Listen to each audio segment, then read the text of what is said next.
contrary to what Hollywood's current landscape might imply, creating a fantastic sequel is no simple task, which is why Rian Johnson's success with Glass Onion, a Knives Out mystery, is all the more deserving of praise. However, considering that at least one more Benoit Blanc adventure is in the works, it's important to consider why this sequel is so successful. Without a doubt, Johnson pulls off some of the tricks that make all those movies so good. Even though Glass Onion may not be on the same level as other legendary sequels like The Godfather 2, The Empire Strikes Back, Terminator 2 or The Dark Knight. In fact, the director's reluctance to use the Knives Out name is definitive evidence that a sequel's success depends more on its differences than its similarities to the original. What characterizes a great sequel? Being an admitted fan of Agatha Christie, Johnson recognized that a story does not necessarily have to recycle tired tropes from the past just because it happens to be focused on a particular protagonist or belongs to a particular genre. Benoit Blanc can therefore solve a wholesome family murder if Hercule Poirot can solve a serial killer's case in one book and then move on to another. See, if Johnson's favorite franchise, Star Wars, gave the good guys a conventional action movie victory in Empire Strikes Back, if Arnold Schwarzenegger plays the villain in the first Terminator, then having Mr. T-800 be the hero in the sequel is the perfect way to innovate on the original's flavor,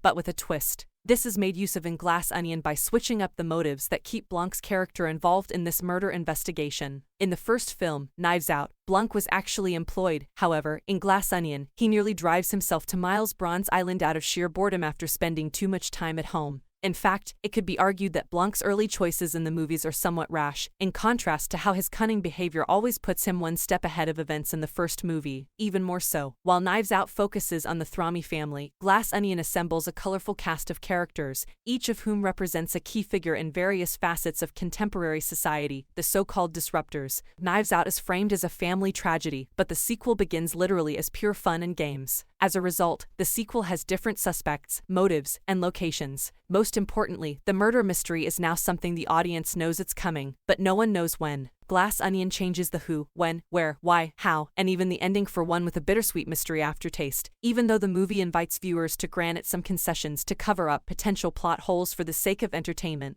The murder mystery and Blanc himself are the only two constants in this sequel. Why Benoit Blanc makes the best franchise protagonist. It goes without saying that Johnson couldn't have come up with a better protagonist if Benoit Blanc is the only constant in the Knives Out series. After all, the writer-director and Daniel Craig have both been outspoken in their desire to avoid going too deeply into Blanc's personal history or past because they don't think it is pertinent to the movies they want to make. In a way, it's ironic that Craig is playing a character like this given that none other than James Bond himself is one of the most famous actors to have used this trick. Fans of the 7 series received very little personal information about Bond throughout the 25 films. The Craig era provided the most thorough depiction of the spy's motivations and narrative arc. There is no right or wrong way for anyone to watch the James Bond films, just as there is no reason to watch Knives Out before watching Glass Onion. Blanc is inevitably going to be in the company of the wealthy because he is the best detective in the world. However, given the nature of the franchise, this doesn't have to be the case always. This time around, it has allowed Glass Onion to transform its escapism into a genuine billionaire weekend getaway. Johnson doesn't even have to worry about that because that's not what the whodunit is supposed to provide, which is one of the things that makes Blanc and Knives Out special. Sometimes, it can be difficult to follow up a great original film precisely due to the enormous task of creating a narrative arc of the same caliber. In an era when most Hollywood studios are content to simply produce more of the same but bigger, Rian Johnson's Knives Out has one-upped the trend by placing Benoit Blanc on an exotic island that evokes that same feeling.